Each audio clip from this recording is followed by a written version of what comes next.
Oke, sudah jam 4:05 pas. Jadi ini mungkin teman-teman yang akan bergabung nantinya bisa langsung join aja. Jadi kita mulai aja webinar hari ini. Assalamualaikum warahmatullahi wabarakatuh. Selamat sore teman-teman. Gimana nih kabarnya hari ini? Balik lagi ya di acara rutin sertifikasiku. Biasanya di hari Jumat sore itu kita selalu mengadakan webinar bincang asik bersama sertifikasiku. Nah, ini fungsinya webinar ini diadakan bagi teman-teman nih yang bingung hari Jumatnya mau di hari Jumat sorenya mau diisi apa, ayo gabung di webinar bincang asik bersama sertifikasiku. Di sini kita akan berdiskusi bersama walaupun secara virtual, walaupun secara online nggak apa-apa lah ya. Yang penting kita bisa dapat ilmu baru di setiap minggunya bersama orang-orang hebat, narasumber-narasumber keren yang bisa membagi ilmunya bersama kita. Nah, ini ibaratnya aja nih kayak Clubhouse lah ya, tapi Clubhouse versi Zoom meeting. Gitu teman-teman. Nah, mungkin ini udah ada beberapa yang baru masuk. Langsung join aja ya webinarnya. Oke, sebelumnya perkenalin dulu mungkin dari beberapa teman-teman ada yang baru pertama kali ikut webinar Bincang Asik Sertifikasiku, belum kenal nih siapa moderator hari ini. Nah, perkenalkan saya Mudrika Kumala yang akan menjadi moderator hari ini, membantu teman-teman untuk berdiskusi bersama narasumber kita di hari ini. Tapi sebelumnya mungkin ada beberapa teman-teman juga ya yang belum kenal sertifikasiku. Apa udah kenal semua nih? Sertifikasiku itu apa? Nah, mungkin juga buat teman-teman yang baru pertama kali join, aku mau kenalin dikit ya, kenalin dikit tentang sertifikasiku itu apa sih? Oke. Jadi, sertifikasiku itu adalah platform pelatihan online khusus sertifikasi profesi, sertifikasi kompetensi. Nah, nih bagi teman-teman yang mau mendapatkan kompetensi, yang ingin mendapatkan sertifikat kompetensi dari Badan Nasional Sertifikasi Profesi atau BNSP, bisa bergabung bersama sertifikasiku, bisa ikut pelatihannya dan nanti akan disalurkan untuk ikut uji kompetensinya di lembaga sertifikasi profesi. Nah, untuk beberapa pelatihan nih yang bisa teman-teman ikuti, ada digital marketing, ada analis efek, ada analis teknikal bagi para calon-calon trader atau investor bisa tuh ikut untuk sertifikasi analis efek ataupun analis teknikal. Nah, selain itu ada juga yang ingin berkarir di pasar modal, bisa ambil sertifikasi kompetensi manajemen resiko. Nah, cukup dulu ya perkenalan tentang sertifikasikunya. Nanti kalau teman-teman mau tahu lebih lanjut, bisa langsung aja ke website sertifikasiku atau tanya ke admin sosial media sertifikasiku. Nah, ini seperti background yang ada di atas sini. Yang ada di atas ini teman-teman udah tahu ya judul kita yang akan kita bahas diskusi kita hari ini itu apa? Yaitu Social Media Presence for Your Future Career. Nah, keren banget nggak nih pakai bahasa Inggris? Yang nggak bisa bahasa Inggris, tenang. Hari ini webinarnya kita pakai bahasa Indonesia kok. Oke. Jadi, social media presence for your future career ini kenapa sih perlu kita bahas hari ini gitu. Jadi kan sebenarnya kita perlu tahu juga ya gimana sih nanti apakah sosial media ini bisa membantu kita bisa membuka peluang karir untuk kita ke depannya. Sebagaimana yang kita tahu kan sebelumnya sosial media itu cuma buat interaksi bersosial gitu antara kita dan teman kita yang jauh di sana tapi bisa terasa dekat gitu ya. Apalagi Facebook tuh awalnya teman-teman tahu nggak sih kalau Facebook itu awalnya dibikin untuk sebagai tempat pencarian jodoh gitu. Tapi lama-lama berkembang sampai sekarang bisa dijadikan lahan bisnis, bisa membuka peluang karir, menjadi sebuah profesi. Nah, itu yang akan kita bahas hari ini. Bagaimanakah nanti ke depannya social media presence ini untuk karir kita. Mungkin bagi teman-teman yang masih mahasiswa, pengen tahu nih, nanti kalau udah lulus bisa nggak ya, masih berlaku nggak ya karir di sosial media ini gitu. Nah, oleh karena itu, untuk membahas diskusi keren kita hari ini, membahas tema kita hari ini, sertifikasiku udah mengundang langsung narasumber kece, narasumber yang emang udah paham betul lah ini tentang tema kita hari ini. Jadi teman-teman bisa percayakan aja pembahasan hari ini akan kita bahas bersama narasumber kita. Nanti akan saya perkenalkan setelah ini ya. Oke, sebelum itu saya mau kasih info dulu. Jadi webinar kita hari ini seperti biasa kita seperti talk show, nanti aku akan menanyakan beberapa pertanyaan ke narasumber kita. Setelah itu nanti teman-teman bisa mendapatkan jawaban-jawabannya yang misalnya teman-teman nih belum dapat nih info dari aku, info dari narasumbernya dari pertanyaan aku, nanti bisa tulis di kolom chat-nya. Atau sebenarnya sebelumnya juga aku udah sempat kumpulin beberapa pertanyaan dari teman-teman di sosial media yang mau ikut bahas tentang tema hari ini. Oke, biar nggak panjang lagi langsung aja ya. Langsung aja kita masuk ke diskusi hari ini bersama Kak William Sudana. Halo Kak William Sudana. Hai, halo Aku panggil semuanya. apa nih Kak? Kak William, Kak Willy, Kak apa nih Kak? Panggil William aja nggak apa-apa. Ini aku bacakan dikit Ya, CV-nya ya, Kak, ya. Ini sebenarnya CV-nya ada panjang banget nih, soalnya pengalaman Kak William ini udah banyak banget. Jadi teman-teman bisa ambil ilmu sebanyak-banyaknya dengan Kak William ya. Jadi Kak William Sudana ini adalah seorang managing director dan founder di PT Fosfoyer ya, Kak. Jadi teman-teman nih yang belum betul. tahu Fosfoyer itu apa, bisa langsung aja cek di Instagram-nya @fosfoyer. Nah, itu ada banyak informasi-informasi keren, ada banyak updatean-updatean dan juga konten-konten kreatif yang bisa teman-teman ambil. Oke, selain itu nih Kak, tapi panjang banget kalau aku ceritain nih, atau mungkin bisa langsung aja Kak William, Kak William lanjut Ya, infokan ke teman-teman, Kak William ini kesibukannya apa sih Kak? Kak William ini sebenarnya oke. kerja di bagian apa gitu? Silahkan Kak William. Oke. Oke, selamat sore semuanya. Terima kasih atas kesediaannya untuk kita belajar bareng-bareng hari ini. Perkenalkan, nama saya William Sudana. Saya adalah founder dan managing director dari Fosfoyer. Jadi apa itu Fosfoyer? Simpelnya, kita adalah sebuah creative consultant yang sudah berdiri sejak 2016 dan kita punya visi healthier digital ecosystem, di mana kita percaya bahwa ketika digital ecosystem kita ini sehat, maka semua orang-orang pelaku dalam juga akan mendapatkan benefit yang luar biasa. Dan ini didasari dari trend shifting ya, dari mana dulu kita tuh sangat nggak familiar dengan sosial media, tapi sekarang sosial media itu udah bagian dari kehidupan kita. Bukan cuma sekedar buat having fun, tapi sosial media ini sudah bisa berperan sebagai sumber pekerjaan kita sehari-hari. Entah itu teman-teman mau milih bebas, mau sebagai content creator, mau sebagai influencer, mau sebagai corporate employees atau mau sebagai freelancer, semuanya punya kesempatan pekerjaan yang sama. Dan sumbernya itu dimulai dari sosial media. Jadi kita mendukung bagaimana teman-teman bisa punya online personal branding yang bagus di sosial media kalian. Kalian bisa menggunakan sosial media itu untuk sesuatu yang baik, positif, dan akhirnya menunjang apa yang menjadi cita-cita kalian semua gitu. Jadi dalam sehari-hari, dalam komersialnya sendiri, kita running bisnisnya sebagai agency. Ya, ada social media management, ada brand aktivasi, ada influencer marketing. Tetapi di sisi lain kita juga membangun komunitas. Komunitas untuk teman-teman yang baru mau belajar menjadi content creator. Jadi kita tumbuh bareng-bareng, kita growing bareng-bareng dengan berbagai macam activity yang ada dalam komunitas, dan harapannya kita bisa mencapai visi kita, yaitu healthier digital ecosystem. Seperti itu. Berarti ini pas banget nih ya Kak sama pemberitaan akhir-akhir ini nih Kak. Kalau kita kan sudah dicap sebagai netizen paling itu di sosial Paling media nggak ya. sopan katanya Iya, ya. paling nggak sopan di sosial Betul. media. Mungkin di diskusi kali ini bisa kita kulik-kulik sedikit, kenapa sih kita bisa sampai dinobatkan sebagai tidak sopan se-Asia Tenggara nih Kak? Iya. Kalau menurut Kakak gimana sih itu? Boleh kita bahas dari situ dulu nggak Kak? Ya, sebenarnya simpel ya. Kalau Mhm, dulu kita itu ketika kita mau berkomunikasi, kita tuh sangat dibatasi gitu. Tetapi dengan adanya mhm, sosial media, sebenarnya kita mendapat kebebasan.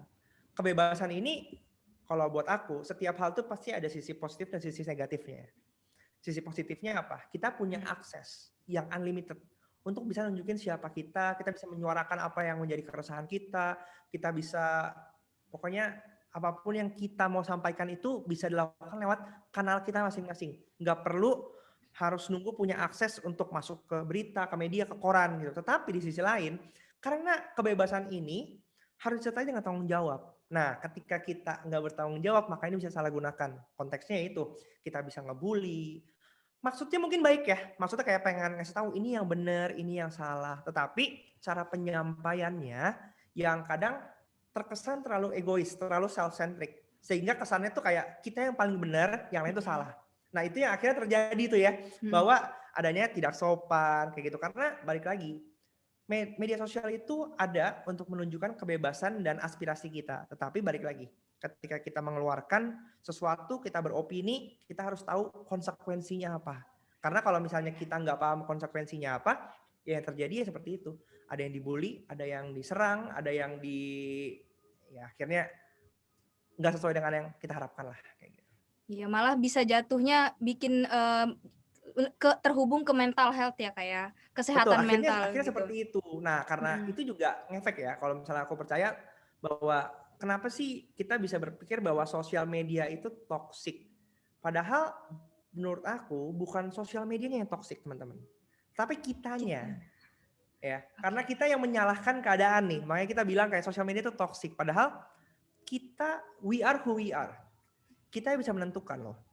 Kita tuh mau mengkonsumsi yang mana, kita mau menolak yang mana. Kalau misalnya ada konten-konten yang memang tidak sesuai dengan kepercayaan kita atau mungkin filosofi kita gitu, ya kita bisa dengan simpel klik ada titik bisa titik 3 di atas, kemudian ada tulisan report, kemudian kalian report. Unfollow, iya. Iya, Bisa atau di-unfollow unfollow juga. atau block gitu ya. Itu akan otomatis langsung nggak akan muncul lagi tempat kita. Tetapi kalau kita mau menjadi trennya sekarang tuh social justice warrior, SJW, ya kita mau mencoba untuk menegakkan keadilan. Padahal belum tentu kita paham konteks orang itu tuh ngapain gitu. Bisa jadi kita hanya melihat sebagian kecilnya aja, kemudian kita menganggap dia salah, padahal belum tentu dia salah. Gitu. Itu yang akhirnya membuat kita tuh jadi kerasa kayak toxic. Karena kita sendiri yang membuat sosial media itu jadi toxic. Nah, itu dia tuh teman-teman. Jadi mungkin selama ini teman-teman yang selalu scrolling sosial media, tapi ngerasa toksik banget sih, nggak ada manfaatnya sama sekali nih sama aku gitu, sama kehidupanku ke depannya. Jadi mungkin di webinar kali ini kita bisa buka mindset baru lagi. Jadi kita bisa menggunakan sosial media ini lebih ke arah manfaatnya nih yang lebih banyak kita ambil gitu.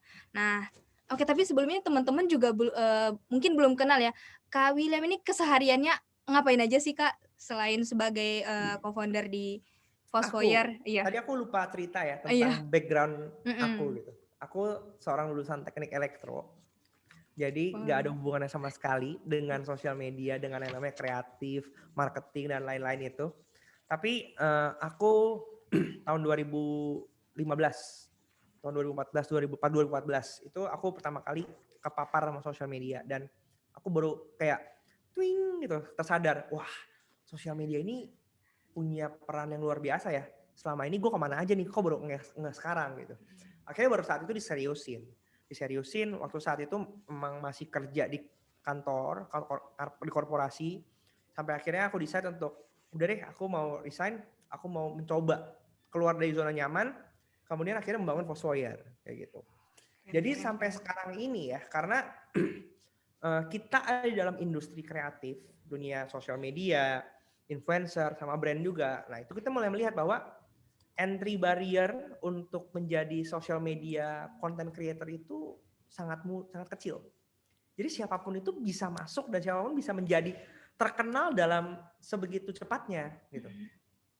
Ketika yang bukan siapa-siapa kemudian ini menjadi orang yang tiba-tiba viral punya follower yang besar, otomatis semua orang akan memfokuskan perhatiannya ke dia ya.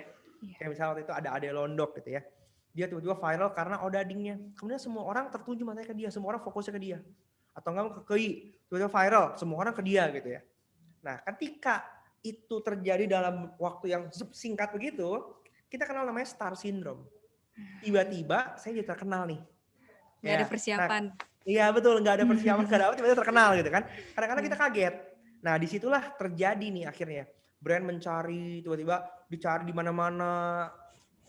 Ada iklan, sponsorship, endorsement gitu. Yang nggak tahu apa tiba-tiba langsung terkenal kayak gitu. Nah disitulah muncul.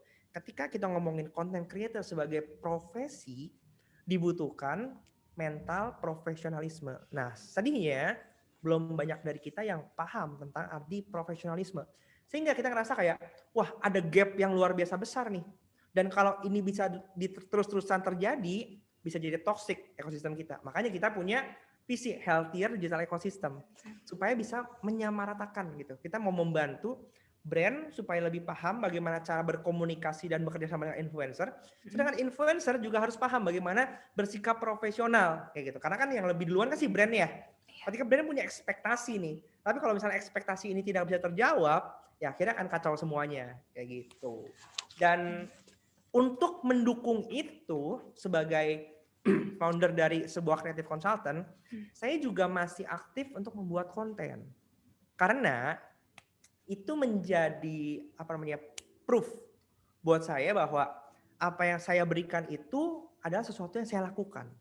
Apa yang saya bagikan adalah pengalaman saya sendiri, bukan cuma sekedar teori, bukan cuma sekedar apa kata orang. Jadi apa yang saya bagikan ini juga apa yang sudah saya lakukan, supaya ketika teman-teman nanti mungkin ngerasa kayak nggak bisa lah kayak gitu, teman-teman saya bisa berargumen balik bahwa itu yang udah saya lakukan sendiri dan saya sudah merasakan hasilnya. Jadi bukan sekedar motivator gitu ya, saya praktisi. Jadi saya lebih senang menyebut saya praktisi di sosial media kayak gitu. Jadi saya ada di Instagram ada, saya di TikTok ada, saya di LinkedIn ada, saya di YouTube ada juga gitu. Tapi mungkin YouTube nggak terlalu fokus gitu. Tapi paling nggak saya mencoba segala macam platform yang ada supaya saya bisa menyampaikan sesuatu yang sudah saya sampaikan. Saya pernah lakukan kayak gitu. Oke. Nah, itu dia teman-teman nih.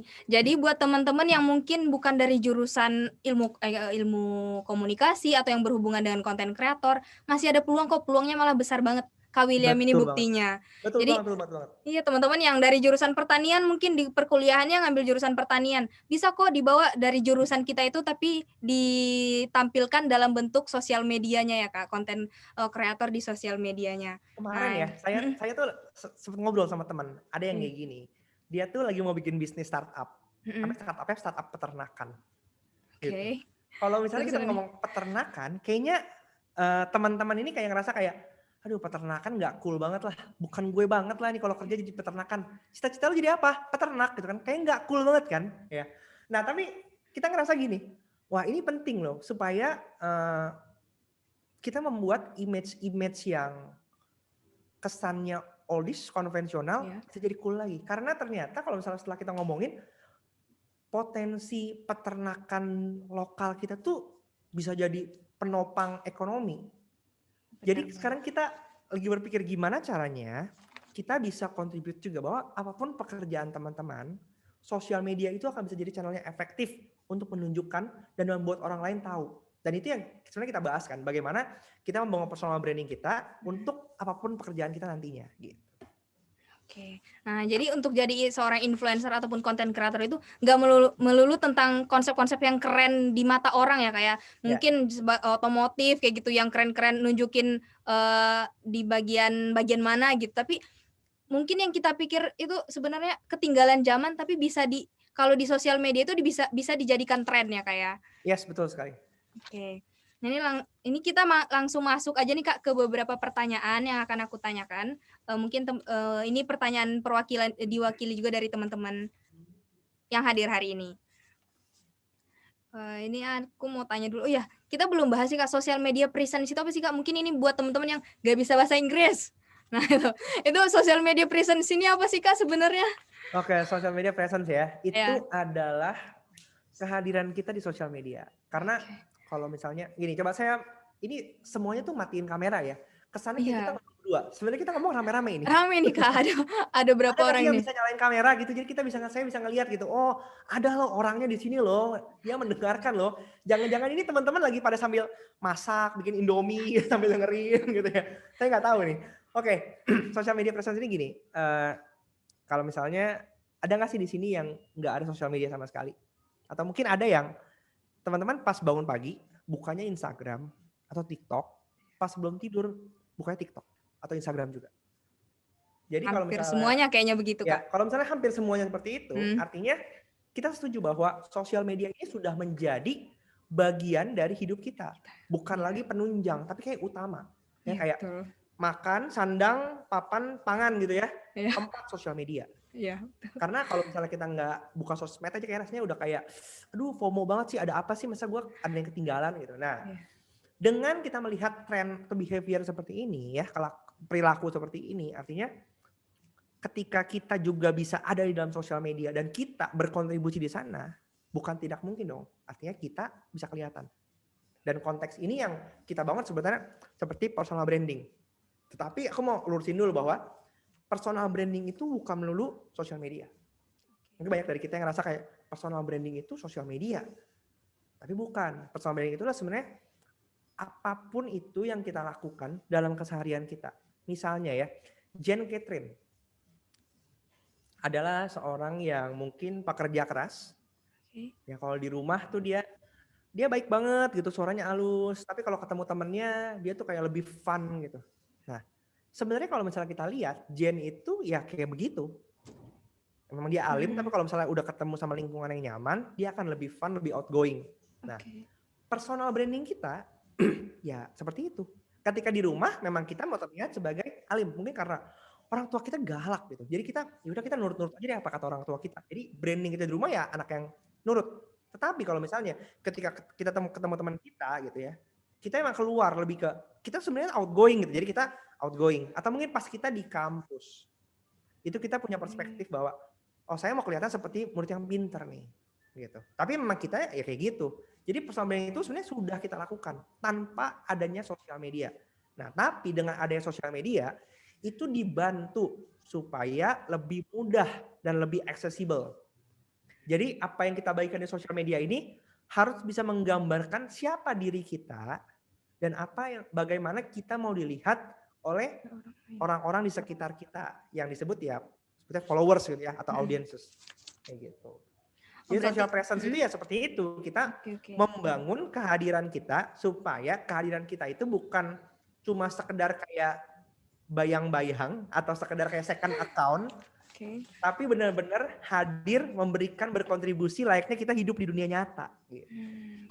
Berarti kalau misalnya social media presence ini, apa yang mau kita tampilkan ke orang, kita pengen orang kenang kita sebagai orang seperti apa nih gitu di sosial media. Betul. Bisa disebut seperti itu ya Kak. Yes. Kalau mungkin teman-teman mau dikenang sebagai oh nih orangnya lucu, humoris. Nah bisa seperti akunnya Bintang Emon yang dia betul. selalu menampilkan brandingnya sebagai pelawak stand up comedian gitu. Yes, atau kalau misalnya yang mau seperti Mbak Najwa Shihab gitu, itu dia orang yang tegas, punya pemikiran-pemikiran yang selalu ingin disampaikan, bisa juga gitu ya kayak. Yes, betul. Oke. Langsung lanjut ke pertanyaan berikutnya nih Kak. Kita dikejar waktu juga nih, jadi diskusi online-nya tapi ada timernya gitu.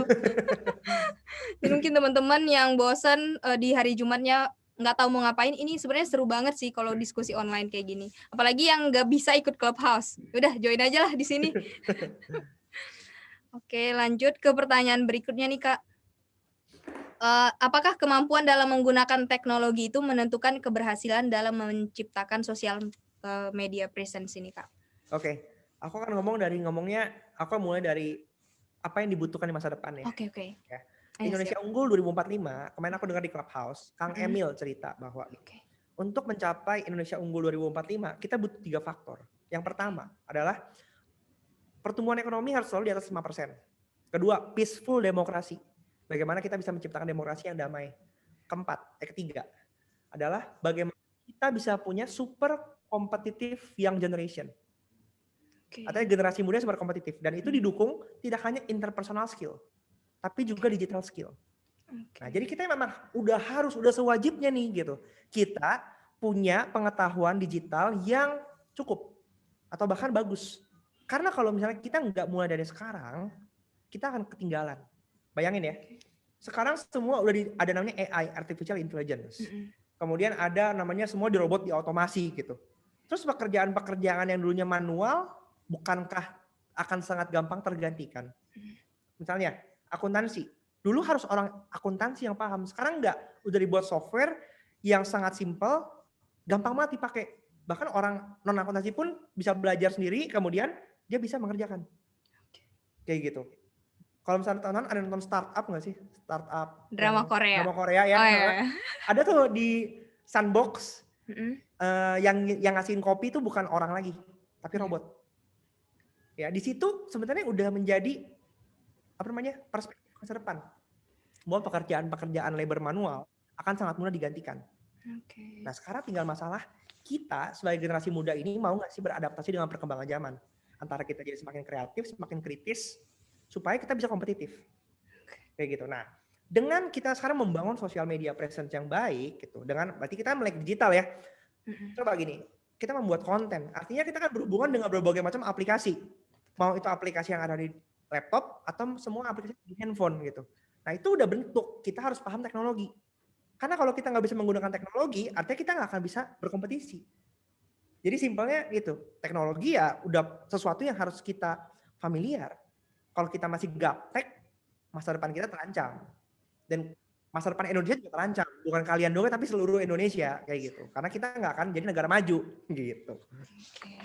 Berarti intinya sebenarnya kita ini sekarang udah ada di era teknologi digital yang apa-apa itu semua serba teknologi gitu. Jadi Ya, mau nggak mau kita baru lahir aja sebenarnya udah langsung dikenalin sama teknologi ya, digital gitu ya Kak ya. betul. Jadi jawabannya berarti itu sangat penting salah satu hal yang skill yang harus dimiliki setiap orang. Nggak harus orang-orang yang ingin berkarir di sosial media. Gitu ya Kak ya. Betul. Oke. Ini lanjut ke pertanyaan berikutnya nih Kak. Kalau misalnya nih social presence sendiri kan memiliki dua bentuk katanya, yaitu secara fisik atau nyata dan secara virtual atau maya. Itu efektifnya yang mana sih Kak? Oke. Gak ada yang lebih baik, gak ada yang lebih buruk. Karena dua-duanya Oke. sangat penting. Oke. Gampangnya, Heeh. kita ini sangat gampang membuat persona yang terlihat oke di online. Ya, karena orang nggak tahu kita. Ya kan? Bisa aja kan kayak kita bikin Instagram story misalnya. Kita bikin Instagram story. Hai guys, gitu kan kayak kita seru banget, kita lucu banget. Iya. Tetapi ketika udah selesai kayak, apaan sih tadi ngapain sih gue tuh? Demi pencitraan, kita bisa melawan itu dengan sangat mudah. Betul, setuju nggak? Yang setuju kasih jempol. Yang setuju kasih Ayo jempol. jempol mana dong ini? Oke. Oke, Kasih mungkin. jempol ya. Yang setuju kasih jempol. Oke, bagus. Oke. Berarti orang yang kasih jempol ini menonton saya gitu. Jadi saya nggak ngomong, kita nggak ngomong berdua ya. Sebenarnya ini masih ada teman-teman yang lain yang tidak kelihatan. Oke ya. Jadi sangat gampang kita memalsukan image diri kita. Tapi kabar buruknya, in the end of the day, orang yang punya personal bagus itu di maya akan masuk ke dalam ranah offline. Ya kan, contoh kita ngomong seperti ini gitu kan. Iya. Itu udah masuk kategori offline. Sebenarnya kita face to face gitu. Sesuatu yang tidak di set up, tapi harus live. Nah, kemampuan aslinya itulah yang akan kelihatan. Kalau di online gini masih kelihatan, masih bisa lah kayak ya di set up. Tapi kalau misalnya benar-benar ketemu depan mata, itu kan, waduh itu kan kelihatan banget tuh asli dan pencitraan seperti apa. Apakah orangnya sama atau tidak? Karena ketika misalnya secara online kayak lucu, pas aslinya kok dia pemalu banget, pendiam banget gitu. Kita sebagai orang yang mengidolakan, pasti akan kayak terlalu banget kan kayak, ya kok aslinya gini, kok nggak sesuai dengan harapan kita. Jadi penting untuk kita, seperti yang aku bilang ya, be yourself. Tampillah apa adanya seperti kalian tuh kayak gitu. Karena kalau misalnya kita memalsukan itu, bahaya gitu. Itu yang akhirnya membuat kita itu jadi punya mental health. Kita ngerasa kayak toxic banget nih. Kayak sosial media ini gak sehat banget nih. Karena apa? Ya itu. Kita memaksa diri kita untuk tampil yang bukan seperti diri kita. Demi orang lain. Kalau syukur-syukur terkenal gitu ya. Tapi kalau nggak terkenal, udah menjadi orang lain, dipaksain, capek hati, capek tenaga juga, nggak ada hasilnya. Jadi kayak benar-benar nggak sehat. Makanya kunci paling penting dalam personal branding adalah jadilah diri kamu sendiri. Belajarlah untuk menerima bahwa kita semua itu adalah unik. Tidak ada yang tidak unik. Ya. Oke, aku ada pertanyaan juga nih Kak dari statement Kakak tadi tentang pencitraan. Jadi mungkin orang benar nggak sih yang dipikirin orang-orang, terutama aku itu, pencitraan itu selalu dalam kategori buruk. Sebenarnya apakah pencitraan itu bisa juga dalam kategori baik gitu untuk menyelamatkan kita atau ingin menampilkan apa gitu di sosial media gitu dengan pencitraan? Apakah pencitraan itu intinya apakah selalu buruk gitu Kak? Sebenarnya enggak ya, karena apapun itu kita pasti mencitrakan diri kita kan. Ya kan kita nih sebenarnya bandel nih. Kita bandel nih sebenarnya nih. Di sekolah bandel. Tapi karena kita tahu guru kita killer. Jadi kita pura-pura mencitrakan diri kita, ya kita nurut-nurut aja deh. Atau enggak kita rebel. Sengaja aja kita emang minta di DO, terus kemudian kita sengaja ngebandel-bandel gitu, malah dilebih-lebihin gitu kan. Itu kan pencitraan. Tergantung dari tujuan kita apa sebenarnya. Sebenarnya kita paham goals kita ke depannya itu apa. Tapi kita mesti paham juga konsekuensinya apa. Kalau kita melakukan sesuatu yang bukan kita, pasti kita akan capek. Dan ketika orang tahu aslinya, orang akan piss off. Ketika orang kecewa, ya efeknya kita juga, reputasi kita langsung turun jauh. Tuh. Tetapi dimanapun itu menurut aku pencitraan itu wajar, karena kita ini sebenarnya terdiri dari berbagai macam karakter, ya kan, kita sendiri gitu. Nah tinggal kita milih, di konteks ini saya mau jadi William yang seperti apa. Di konteks ini saya mau jadi William yang seperti apa. Sama kayak kita ke pesta. Oke, sama-sama kita ke pesta, tapi kita milih, ini pestanya indoor atau outdoor. Kalau pestanya indoor, berarti kita harus pakai bajunya seperti ini. Kalau pestanya outdoor, kita harus pakai baju seperti ini. Gitu. Oke, udah paham ya teman-teman ya. Udah terjawab juga nih pertanyaannya. Oke lanjut, tadi masih ada hubungannya sama statement kakak sebelumnya. Ternyata dengan teknologi ini semakin canggih gitu ya kak. Jadi ada beberapa pekerjaan ataupun karir atau profesi yang jadinya hilang gitu. Jadi digantikan sama teknologi. Nah untuk sosial media ini sendiri, untuk kedepannya itu gimana sih kak? Apakah ada yang bisa bertambah profesi yang akan muncul atau malah banyak yang digantikan sama teknologi gitu? Buat aku ini adalah sebuah opportunity yang besar. Karena mungkin kita masih berpikir, oh kalau saya kuliahnya hukum, saya antar jadi notaris, jadi lawyer, jadi apa lagi ya? Jadi masuk pekerja di employee Iya, di jadi divisi hakim mungkin. hukum gitu ya, jadi hakim gitu. Tapi sekarang enggak, kita bisa jadi konsultan di sosial media dan kita bisa bikin bisnis kita sendiri gitu. Gini, pekerjaan di sosial media itu macam-macam teman-teman. Antara kalian jadi sosial media influencer ya, oke, yang aktif kayak sekarang itu kayak siapa ya? Kalau YouTuber gitu ya kayak Atta Halilintar kah, atau kayak sekarang TikToker kayak Indra Kents gitu. Kalian bisa jadi seperti itu. Atau kalian jadi orang yang di belakang layar. Misalnya, kalian manajernya manajer talent manager mereka, itu bisa. Kemudian kalian bisa masuk ke korporasi, masuk ke dalam tim sosial media, divisi kreatif, itu juga bisa, oke? Atau kalian freelancer, juga bisa. Atau kalian sosial media admin, juga bisa. Atau kalian mau bikin bisnis sendiri, juga bisa, gitu. Jadi banyak banget, justru malah kesempatannya semakin lebar. Dan semuanya itu udah jadi full time job, bukan cuma sekedar side job. Ya buat orang-orang, teman-teman yang belum tahu gitu ya. Aku belakangan ini lagi banyak interview karena kita lagi develop satu produk baru gitu untuk membantu teman-teman yang mau jadi content creator ini supaya punya journey yang lebih clear gitu, lebih jelas. Jadi standar industri itu ada gitu. Problem terbesarnya adalah insecurity.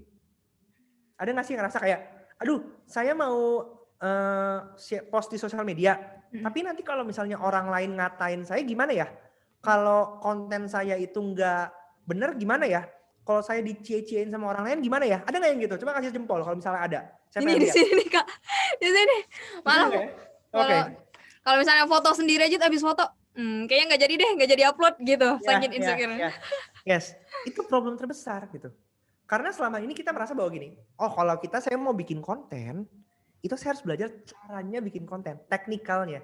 Tapi ternyata enggak, kita menemukan satu fakta lain bahwa menjadi content creator itu harus dimulai dari mengatasi insecurities diri kita sendiri. Justru mental block inilah yang menjadi hambatan terbesar. Kita harus berdamai dengan diri kita sendiri. Kita tuh nggak berani berdamai dengan diri kita sendiri. Kita nggak menerima diri kita sendiri. Itu bahaya. Gitu. Berarti ini nyambung nih kak sama pertanyaan berikutnya. Bagaimanakah caranya memulai membangun personal branding di sosial media? Itu jawaban utamanya tuh ya kak. Bisa dijawab lebih lanjut lagi kak? Betul. Jadi satu, kita harus jadi diri kita sendiri. Kita pahamin. Sebenarnya siapa kita? Apa sih yang kita bisa? Kekurangan saya apa? Kelebihan saya apa? Apa yang bisa kita banggakan? Karena buat aku, personal branding ini adalah bentuk kita bisa nunjukin self love-nya kita. Ya, kita di mana-mana ngomongin self love. Personal branding ini adalah bentuk kita self love. Karena apa? Kita mengakui bahwa ternyata, hey William, kamu selama ini udah belajar, kamu selama ini udah kerja, dan kamu ternyata sudah berkembang sejauh ini. Kalau misalnya kita lihat dulu ke belakang, ternyata kamu tuh nggak bisa apa-apa, tapi sekarang kok kamu di titik ini. Terima kasih ya. Itu part of kita memahami dan kita mengapresiasi diri kita. Dan itu yang bisa kita keluarkan. Ternyata setelah saya lakukan semuanya ini, saya jadi tahu tujuan hidup saya itu ini. Oke? Itu jadi satu misi nanti, personal branding. Kedua, belajarlah untuk menerima, tadi kita ngomong menerima diri kita sendiri, kemudian baru kita itu memahami, kita hosting. Oke, kita building audience kita. Nah, dengan kita mencari sebenarnya value kita itu apa. Itu sesuatu yang panjang ya, kita ngomongin long game, ini maraton. Banyak orang yang rasa gini, aduh saya kalau misalnya buat personal branding harus tahu nih niche saya apa sih keunikan saya, dan mereka mencari dengan cara yang cepat. Padahal itu salah. Ini adalah proses maraton panjang, butuh energi, butuh waktu, dan butuh craftsmanship. Artinya kita mencoba terus-menerus berbagai macam hal sampai kita tahu, oh ternyata saya ini suka ini, saya bisa ini, dan saya mau empowering ini semua. Jadi satu konten yang akan saya bagikan nantinya. Karena membuat konten atau personal branding itu harus dari sesuatu yang kita suka dulu. Ya, kita udah berdamai nih sama diri kita, ya kan? Kita nggak perlu pikirin apa kata orang lain, karena basically apapun yang kita lakukan pasti akan ada orang yang nggak senang. Dan teman-teman harus ingat itu ya, bahwa kita tidak bertanggung jawab untuk membuat semua orang itu senang dengan apa yang kita bagikan. Kalau teman-teman selalu berpikir bahwa, aduh nanti kalau ada yang nggak senang sama konten saya gimana ya? Kalau like saya dikit gimana ya? Itu akan menjadi hambatan teman-teman. Jadi kalian tuh harus mulai bodo amat. Yang penting kalian tahu, oh saya suka ini, saya yakin kalau misalnya saya berbagi ini akan membantu saya untuk masa depan saya. Oke. Dari situ kita udah start building audiences. Oke, kita bangun orang-orang yang sefrekuensi dengan kita. Dengan cara gimana? Bukan dengan cara langsung posting. Oke. Kita mulai dengan cara kita jadi kontributor. Kalau misalnya kita contoh, kita buka clubhouse gitu ya, terus kita langsung bikin room sendiri. Orang nggak tahu kita, dia nggak tahu siapa kita. Topiknya juga kayak ya oke lah gitu. Ada nggak yang akan nonton? Ada tapi dikit. Oke. Sebelum kita masuk ke sana, kita belajar jadi kontributor dulu. Artinya apa? Kita mampir ke room orang, kita ikutan komen, mampir ke postnya orang di IG, di TikTok. Ada konten-konten yang serupa, konten-konten yang sama, yang saya berbagi konten tentang entrepreneurship gitu ya. Saya akan mencari konten-konten yang serupa. Ini ada sesuatu yang bisa kalau saya komenin. Kita bangun kredibilitas kita dengan opini-opini kita. Ketika kita membangun presence itu, kenapa kan orang notice sama kita kan? Even kayak favorit content creator kamu pun kalau misalnya dikomenin kamu secara konsisten dengan komen-komen yang value, yang punya value-nya, itu akan notice kok. Akhirnya terbangun relasi. Ketika terbangun relasi, orang-orang udah mulai kenal kamu, baru kamu mulai bikin sesi kamu sendiri. Nah, ketika kamu bikin sesi kamu sendiri, tetaplah menjadi diri kamu, jangan jadi orang lain. Memang ada konsep amati, tiru, modifikasi. Ya, amati, tiru, modifikasi. Tapi banyak dari kita yang selalu cuman stuck di amati dan tiru. Akhirnya kita hanya mengcopy orang lain, tapi kita nggak memodifikasi. Padahal modifikasi ini penting, karena ini berhubungan dengan kita tuh siapa sih? Cara kita menyampaikan versi kita dengan versi orang lain kan beda. Jadi kita harus tetap menjadi diri kita, karena itu akan membuat kita jadi unik. Gitu. Oke, dari situ belajarlah untuk listen, mendengarkan. Ya, ketika kita tahu nih, ini sesuatu yang saya tahu, ini sesuatu yang saya suka, saya nyaman buat share ini. Tetapi supaya konten kita itu bisa cocok dan bisa disebarkan ke orang lain, berarti kan harus ada orang yang merasa itu penting kan? Ya, benar nggak? Iya, betul. Jadi kontennya adalah ini apa yang kita bisa, ya, dan kita harus tahu apa yang orang lain butuhkan. Misalnya, saya suka nyanyi, saya suka berenang, saya suka baca buku, saya suka apalagi? Saya suka nonton gitu misalnya. Ini semua empat ini saya suka nih. Oke. Kita mulai share tuh, posting. Oh, saya suka makan, saya suka ini, saya suka itu, saya posting terus. Kita sambil analisa. Kita lihat mana sih yang dapat respon paling baik. Oh, ternyata kalau saya bahas tentang movie, itu ternyata reaksi lebih bagus. Artinya kita bisa melihat bahwa oh, orang-orang ini ternyata follower saya klop banget nih kalau saya bahas tentang movie. Jadi yang lain itu bisa kita mulai kurangin porsinya. Kita tambahin porsi yang movie ini. Karena apa yang saya bisa dan apa yang orang butuhkan tuh klop. Oke. Ketika itu ada klopnya, Artinya besar kemungkinan orang-orang yang suka dengan konten kita itu akan bisa menyebarkan konten kita. Nah disitulah akhirnya audiens kita akan makin lama makin bertambah. Jadi sebelum kita merasa bahwa kita paling benar, mulailah dengan kita menjadi pendengar. Kita mesti lihat, mesti peka. Sebenarnya audiens kita tuh butuhnya apa. Karena dengan kita menjawab kebutuhan orang lain, dengan apa yang kita bisa, itu akan jadi traction yang bagus. Kemudian, kita harus coba tadi ya, berarti kita udah berdamai dengan diri kita sendiri. Kemudian kita mulai menjadi kontributor, lalu kita mulai mendengarkan dan kita bikin. Oke, adaptasi abis itu. Jadi saya bilang bahwa setiap sosial media itu konteksnya berbeda-beda. Sama kayak kita datang ke pesta, kita mesti tahu nih, tempat pestanya seperti apa. Apakah tempat pestanya ini di kolam renang, apakah tempat pestanya di garden, atau di dalam gedung. Artinya kita akan memakai baju yang berbeda untuk tempat-tempat tersebut. Sama, ketika di Instagram, di TikTok, dan di LinkedIn, misal di YouTube, itu marketnya audiensnya berbeda-beda juga. Jadi kita mesti tahu juga konten apa sih yang cocok di sana, yang nggak cocok jangan dipaksain.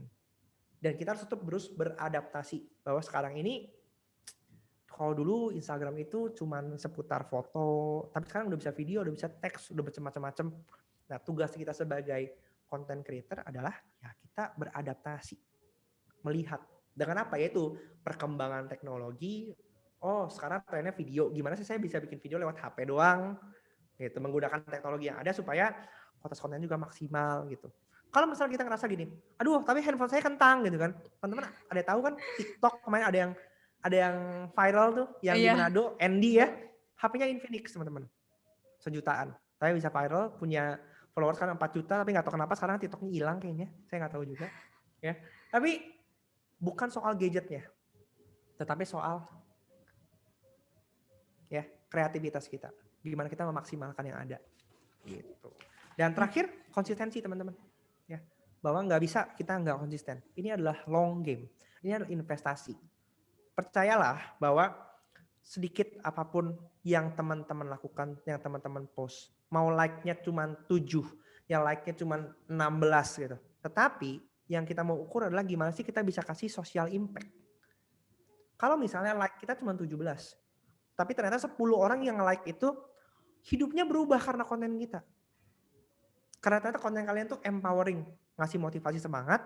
Pas ada 10 orang yang baca konten itu lagi mau bunuh diri. Tapi karena baca konten kalian, mereka diingatkan bahwa oh iya ya, harusnya hidup gua gak sebegitu jeleknya kok. Dan mereka terselamatkan karena kamu. 10 likes ya, 17 likes, 10 like. Itu kalian udah membawa perubahan. Dan kalian adalah influencer. Kita gak perlu ngomong bahwa setiap konten gitu harus like-nya banyak gitu. Karena banyak yang ngerasa gitu kan. Ngerasa kayak, waduh like-nya dikit nih, aduh gimana dong, apa hapus ya. Tapi bukan itu teman-teman, jangan kita terjebak sama angka. Karena angka itu bisa dibeli. Kemarin saya ada tuh kayak, kayak toko yang jual follower gitu ya, nawarin saya gitu kayak, beli TikTok follower. Jasa followers, penambah followers ya Kak? Iya, dan itu murah banget teman-teman. Kalau kalian mau angka like-nya gede, ya beli aja. Tapi kan nggak memberikan impact apapun, percuma.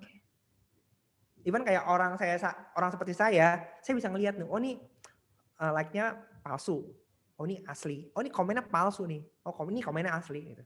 Kelihatan.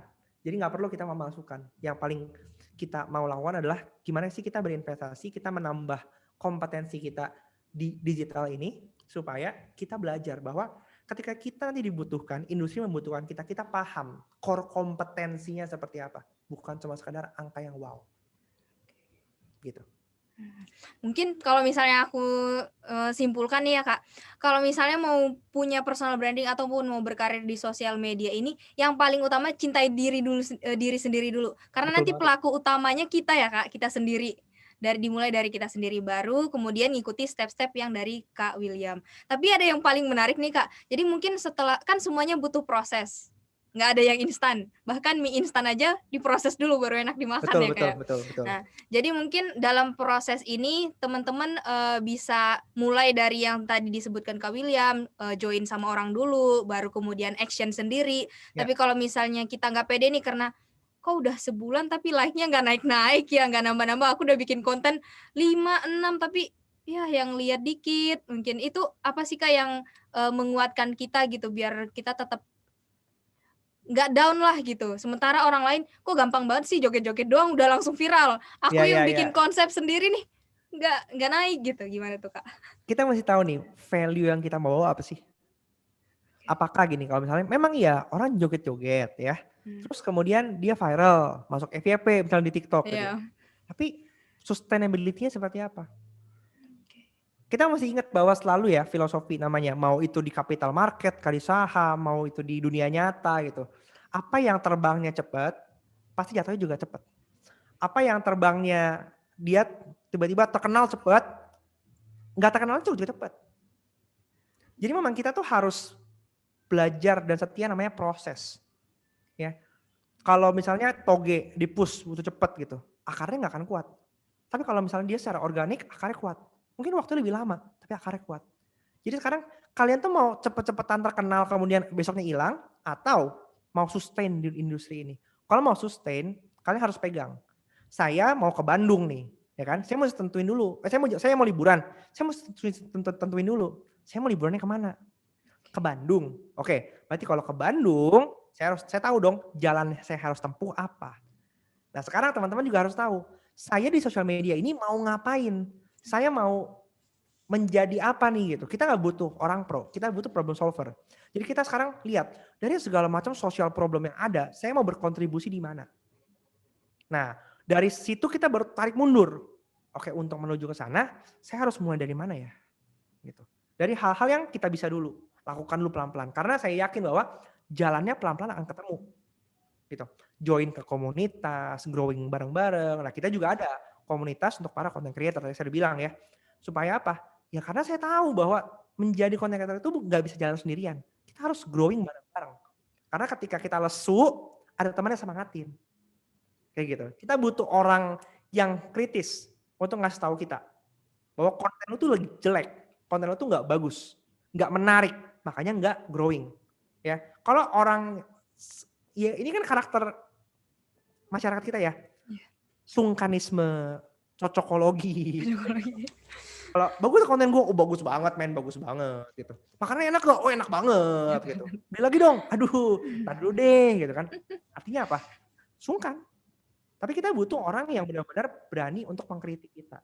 Karena dengan kita dikritik itu, ya kita bisa maju. Tapi jangan kalau dikritik itu jadi sakit hati, baper. Karena percuma, akhirnya juga nggak efektif karena kalian nggak akan maju kayak gitu. Nah, itu dia tadi teman-teman nih, yang mungkin sama nih, ada yang udah berapa kali nyobain, jadi mau coba bikin konten, tapi karena nggak ada penyemangat, coba cari penyemangat lain. Coba, niatnya diluruskan lagi nih, tujuannya buat apa gitu ya, Kak. Kalau Iya. niatnya mungkin udah oke, udah kuat, semakin kuat, kayaknya kalau cemooh orang ataupun karena like, nggak jadi hambatan buat tetap berkarya. Oke nih Kak, lanjut, ini udah jam berapa sih kita keasikan ngobrol nggak tahu nih jam, oh tinggal 5 menit lagi nih Kak. Aduh sayang banget nih teman-teman. Nggak Nggak apa-apa apa-apa, masih kita ada, lanjut dulu. kita lanjut dulu. Pertanyaan selanjutnya nih. Oh mungkin aku bacain pertanyaan dari teman-teman dulu ya Kak ya. Dari tadi kita bahas pertanyaan dari aku doang nih. Ya, Sebenarnya ya boleh. teman-teman yang lain juga udah banyak yang nitip pertanyaan.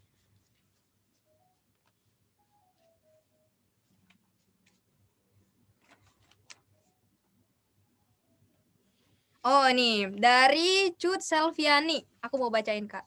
Oke. Nih bagi saya sendiri, sosial media membuat saya malas. Jika ada info penting, saya hanya menyerap ilmunya tanpa bergerak sedikit pun. Ini curhatan netizen, curhatan teman-teman mau kita bacain Kak. Apakah memang benar sosial media bisa membangun masa depan saya menjadi cerah? Nah, ini sebenarnya diskusi kita ini selain menjawab-jawab pertanyaan teman-teman online, kita juga nerima curhatan teman-teman online kita Kak. Oke. Jadi mungkin bisa dijawab dulu. Oke, satu. Oke. Kamu mau kerja, oke, di satu perusahaan yang kamu pengen banget deh, kayak oh ini dream job kamu nih kantor ini nih gitu. Sekarang even saya ya, ketika saya ngerekrut calon karyawan, saya akan cek sosial medianya dia. Ketika sosial media menarik akan lebih mudah. Bahkan saya mungkin nggak punya intensi untuk merekrut dia, tapi saya ketemu di LinkedIn, wah kayak menarik nih. Nah, kemudian saya tertarik kan, wah kayak cocok orang ini ngelihat dari kompetensinya, dari karakternya, kayak bisa. Akhirnya saya interview, kayak gitu. Jadi kalau kamu bilang kayak sosial media ini bisa nggak sih jadi masa depan saya? Itu satu contoh. Kedua, Buat teman-teman yang nggak tahu gitu ya, banyak orang yang posting satu Instagram story 15 detik, tapi bisa dapat 15 juta, bisa dapat 20 juta. Bikin satu posting, ada yang bisa dapatnya 20 juta, bikin satu YouTube video, dapat 100 juta kayak gitu. Itu fakta. Mungkin banyak teman-teman yang bilang kayak, nggak mungkin lah gitu. Ya itu fakta. Ketika kita bisa memanfaatkan, kita punya value, kita punya keunikan, kita punya daya influence yang baik, orang berani bayar mahal untuk itu. Jadi kalau misalnya teman-teman merasa kayak, sosial media ini membuat saya selfie aja deh, ya nggak apa-apa, nggak masalah. Tetapi jangan iri kalau misalnya ada teman-teman kalian ternyata punya kesempatan seperti itu dan merasakan nikmatnya. Itu yang saya rasakan juga. Gitu. Sebagai saya punya perusahaan, tapi karena saya masih aktif jadi content creator, ya saya bisa mendapatkan tambahan dari apa konten-konten yang saya bagikan. Ada brand yang ikut yang ngajak kerja sama kayak gitu. Dan real. Kalau teman-teman nonton Gary Vee udah sering dibilang bahwa menjadi content creator dan social media ini is real. Financial impact-nya itu luar biasa. Ini masa depan kita, tadi kan saya udah ngomong ya, Indonesia 2045, semua orang butuh digital skill. Kalau kamu gak punya digital skill, ya kamu gak punya masa depan. Nah, digital skill ini banyak, gak cuma social media.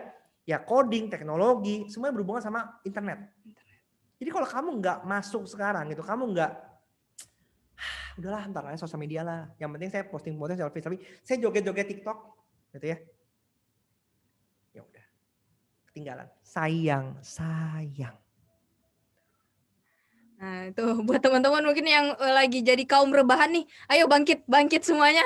Kita harus melek teknologi digital, harus melek juga sosial media. Jangan cuma jadi penonton aja gitu ya, Kak.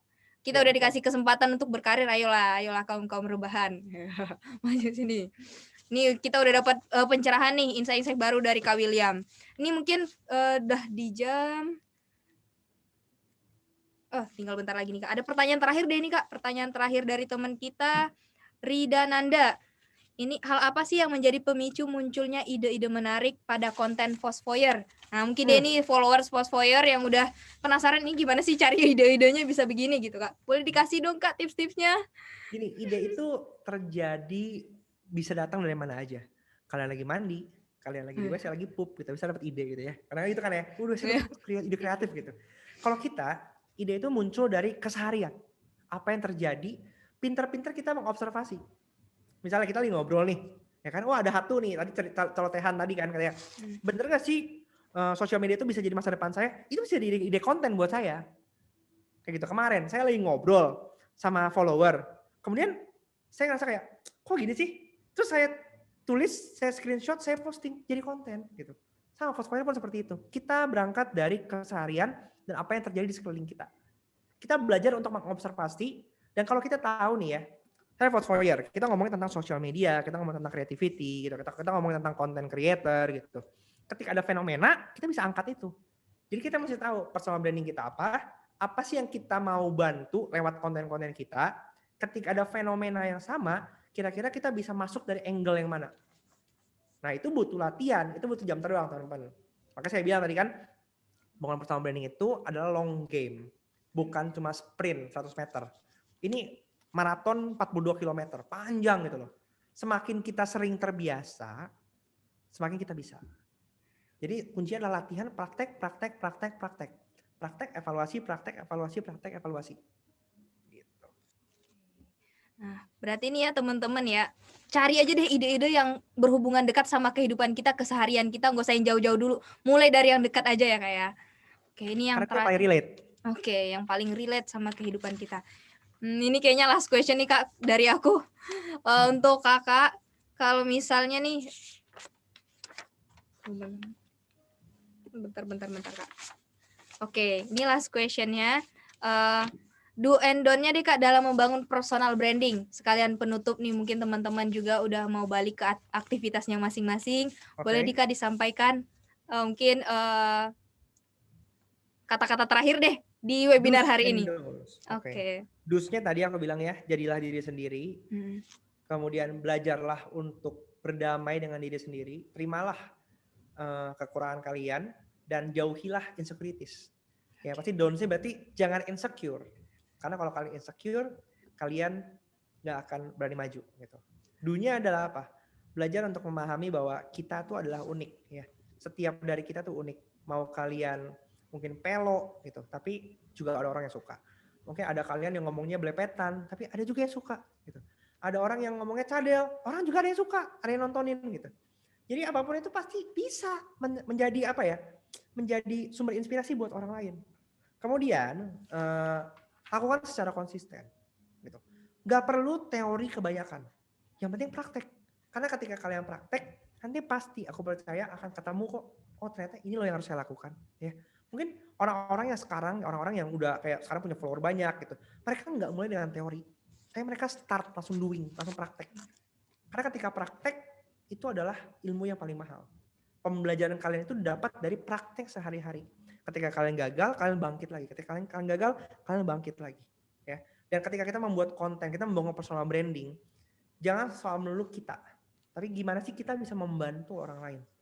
Karena ketika kita berhasil membantu orang lain yang kita bantu itu yang akan membantu menyebarkan lagi itu buat kita. Jadi itu domino efek ya, dari satu kebaikan menuju ke kebaikan lainnya lagi. Dan itulah terjadi prosesnya word of mouth marketing. Ya, referral ya. Apa yang orang ini baik nih. Oh, gua kenal si ini nih. Oh ya udah, gua kenalin ke sini deh. Akhirnya kita dikenalin jaringan kita semakin besar. Dan jangan nunda lagi teman-teman ya. Sekarang tuh kereta itu udah melaju kencang gitu. Tinggal kalian nih nunggu gitu di samping. Kapan saya mau ikutan lompat? Kalau kalian masih nunggu, ntar dulu deh, masih ada besok, masih ada tahun depan. Karena ketika itu kalian ngomong begitu, tahun depan pun akan sama. Masih ada tahun depan, masih ada tahun depan. Dan kalian tanpa kalian sadarin, kalau udah membuang waktu bertahun-tahun untuk nggak maju-maju.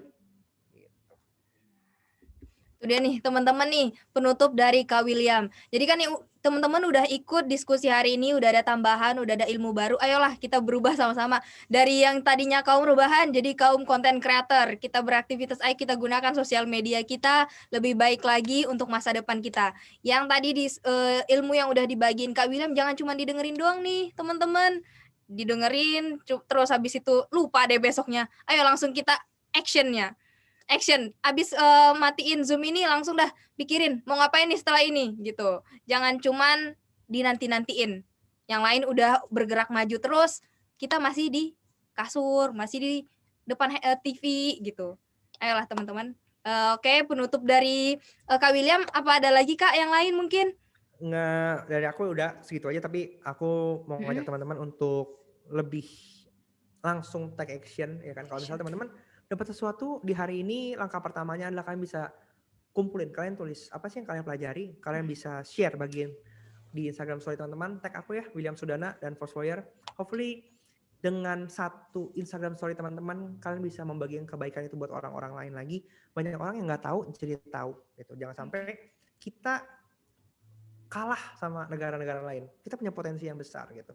Jadi gunakan kesempatan ini untuk bisa belajar bareng-bareng, saling menginspirasi, karena satu kebaikan kecil akan membantu ke kebaikan-kebaikan lebih besar lagi gitu. Dan kita juga punya community of creators, kalian bisa cek di Instagramnya Foursquare.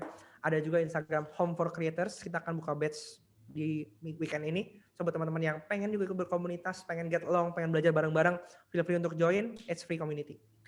Thank you. Itu dia tuh teman-teman. Mungkin tadi kalau misalnya kelupaan nih Kak William tag di mana, langsung aja ke Instagramnya Kak William, udah di tag di Instagram sertifikasiku. Kalau misalnya ada pertanyaan-pertanyaan lebih lanjut, boleh ke DM Kak William gak nih Kak? Boleh, teman-teman silakan. ini. Nah tuh silahkan teman-teman. Oh ya, nah ini juga buat teman-teman mungkin yang mau absen udah ada ya di kolom chatnya ya.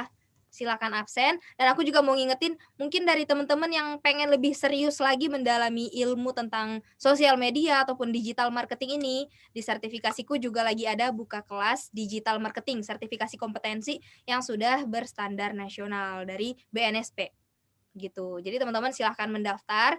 Untuk absennya udah diinfoin di grup chatnya. Oke, mungkin ini terakhir nih Kak, udah sampai di jam lebih dari jam 5 juga. Makasih banget nih untuk Kak William atas waktunya, atas ilmunya. Semoga kita bisa gimana ya? Semoga ini apa yang disampaikan Kak William bisa langsung membuat perubahan dalam diri kita masing-masing. Oke ya Yes. teman-teman ya, sip ya. Angkat jempolnya dong, kita mungkin bisa foto dulu nih, foto bareng-bareng boleh ya Kak ya? Yuk, nyalain yuk. Ayo nyalain. Oke, untuk teman-teman, co-host-nya mungkin bisa di-screenshot nih. Kita mau foto bareng, mau gaya gimana terserah. Ayo Kak William, teman-teman 1, 2. Oke, gaya satu lagi Kak. 1, 2. Oke, makasih banyak Kak William. Terima kasih atas waktunya. Makasih juga buat teman-teman yang lain yang udah hadir. Kak William sukses terus nih Kak Terima kasih karirnya. semuanya. Sehat terus, sehat juga untuk teman-teman yang lain. Selain sehat fisik, finansial juga harus kita sehatkan nih teman-teman. Oke, Betul. baik. Terima kasih atas waktunya sore hari ini. Kita bisa ketemu lagi di Jumat depan diskusi bincang bersama sertifikasiku dengan tema pembahasan lainnya dan dengan narasumber kece lainnya. Assalamualaikum warahmatullahi wabarakatuh. Terima kasih Kak William. Bye, see you. Bye.